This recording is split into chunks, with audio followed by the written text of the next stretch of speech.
Hello and welcome to another edition of News Showcase. I am Priya, Tamil Nadu's first artificial intelligence news presenter. India's Prime Minister Narendra Modi has said stable relations with China is crucial for the global community.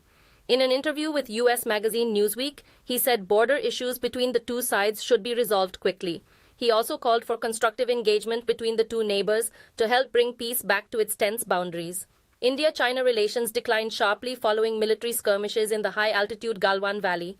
Up to 20 Indian soldiers lost their lives in the fighting, and China suffered an undisclosed number of losses, which prompted high-level military and diplomatic negotiations. China also claims the Indian state of Arunachal Pradesh as its own and lodged a diplomatic protest after Prime Minister Modi visited the region recently. Muslims in India and around the world celebrated Eid ul-Fitr, which follows the holy month of Ramadan. The iconic Taj Mahal in India saw a sea of people who offered prayers and exchanged greetings to mark the event. Eid ul-Fitr is celebrated to mark the first day of Shawwal, the 10th month of the Islamic lunar calendar. The festival is of great significance due to the moon sightings which have been part of Islamic culture for a long time. It is believed that Prophet Muhammad used to wait for news of sightings of the crescent moon as it indicated the beginning of a new month. Huge celebrations took place across the Arab world and in Muslim communities across the globe. US billionaire Elon Musk has said that he will be traveling to India to meet with Prime Minister Narendra Modi. It is expected that the CEO of electric car maker Tesla would reveal major investment plans in the country.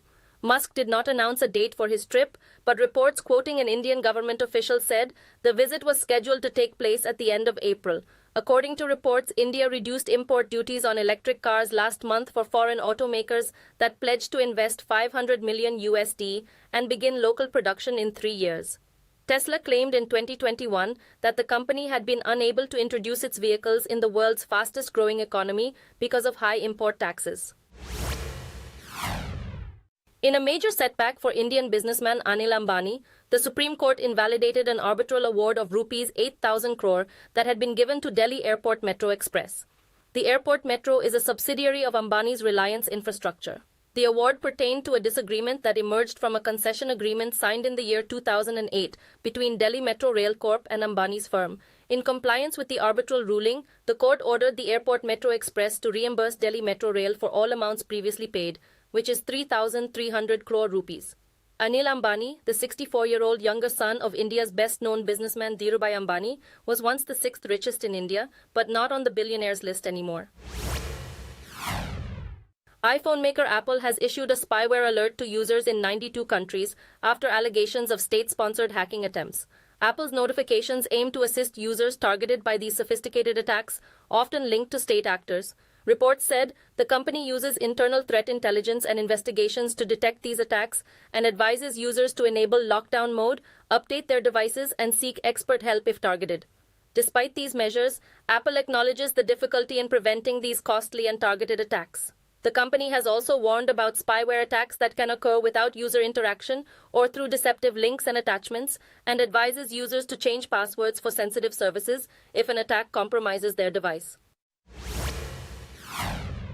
President Joe Biden has pledged ironclad support for Israel amid fears of Iranian retaliation for an Israeli attack on its consulate in Syria, which resulted in the death of senior Iranians.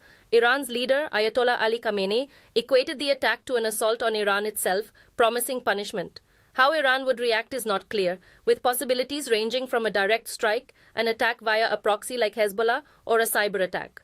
Reports say the US and Israeli forces are on high alert amid the developing situation. Biden's commitment to Israel's security comes after he disagreed with its handling of the Gaza conflict. Efforts to de-escalate tensions are on, as foreign ministers from Saudi Arabia, the UAE, Qatar, and Iraq are in touch with key players in the war.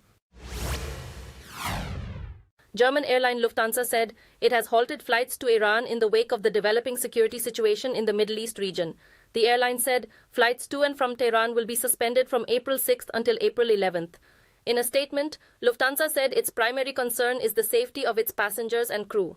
Other foreign airlines that operate to Tehran have not made announcements about flight cancellations. Lufthansa and its subsidiary Austrian Airlines are the only Western companies operating flights to Tehran. The region is served mostly by Turkish and Middle Eastern airlines. According to reports, the Iranian news agency said on social media platform X that all airspace over Iran had been closed for military drill, but the post was later removed. US President Joe Biden is considering a request from Australia to drop the prosecution of WikiLeaks founder Julian Assange.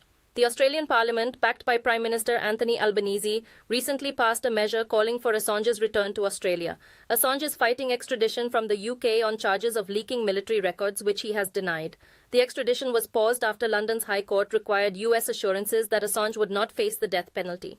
Assange's wife, Stella, and WikiLeaks' current editor-in-chief, Kristen Hrafnsson, have urged Biden to drop the charges. U.S. prosecutors want to try Assange on 18 counts, mostly under the Espionage Act, for releasing confidential U.S. military records and diplomatic messages. Assange, who founded WikiLeaks in 2006, has been in Belmarsh prison in London for the past 5 years pending legal challenges. In an unprecedented trial, a Vietnamese property developer has been sentenced to death for looting one of the country's largest banks over a period of 11 years. Truong My Lan had borrowed 44 billion USD from the Saigon Commercial Bank. As per the verdict, she must return 27 billion USD, a figure that the prosecution claimed might never be retrieved. Some people think the court is attempting to get her to return part of the billions that have gone missing by imposing the death penalty. Reports said she used her influence to appoint her own employees as managers and then gave them orders to grant hundreds of loans to a network of fake firms she controlled. According to reports, the sum she took out amounts to 93% of the bank's lending. South Korea's liberal opposition parties have easily secured a majority, which allows them to keep control of parliament. Together, the Democratic Party and smaller opposition parties took 192 of the National Assembly's 300 seats in the polls held on Wednesday. With 3 years left in office, the election is a mid-term referendum on President Yoon Suk-yeol's government. For President Yoon and his People's Power Party, the poll outcome is a devastating setback as it tries to push its agenda through the DPK-controlled parliament. A number of factors such as growing food costs, an aging population, and an ongoing doctors' strike have brought pressure on the president. He has come under fire in recent weeks for seeming to be unaware of how voters are affected by inflation. A survey by the International Institute of Democracy and Electoral Assistance reveals a crisis of faith in democracies and institutions among voters in many countries. In 11 of the 19 countries surveyed, less than half of the people believed their most recent election was free and fair. The survey also found that many people in 8 of these countries favored a strong leader who doesn't have to bother with parliament or elections. The upcoming U.S. presidential election is likely to see Joe Biden and Donald Trump face off again, with only 47% of U.S. respondents expressing faith in the country's electoral processes.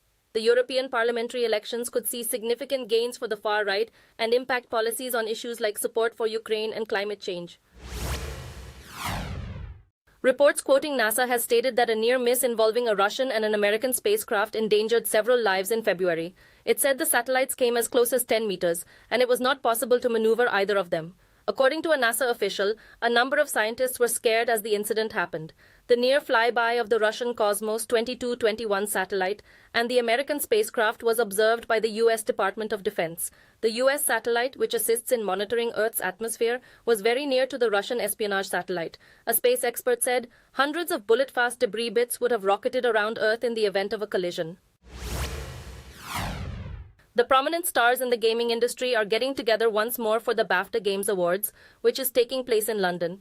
The top 2 nominees are Spider-Man 2 and Baldur's Gate 3, with Alan Wake 2 and The Legend of Zelda, Tears of the Kingdom following closely behind.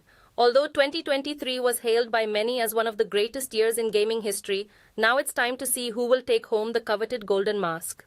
Comedian Phil Wang will host the ceremony from Queen Elizabeth Hall, which will be broadcast live by authorized television networks. The British Academy of Film and Television Arts is most recognized for its film and television honors, but since 2003, it has also honored excellence in UK gaming. Thank you for watching. I am Priya, Tamil Nadu's first artificial intelligence news presenter. Do tune in, same time tomorrow, for a roundup of the latest news and updates in India and around the world.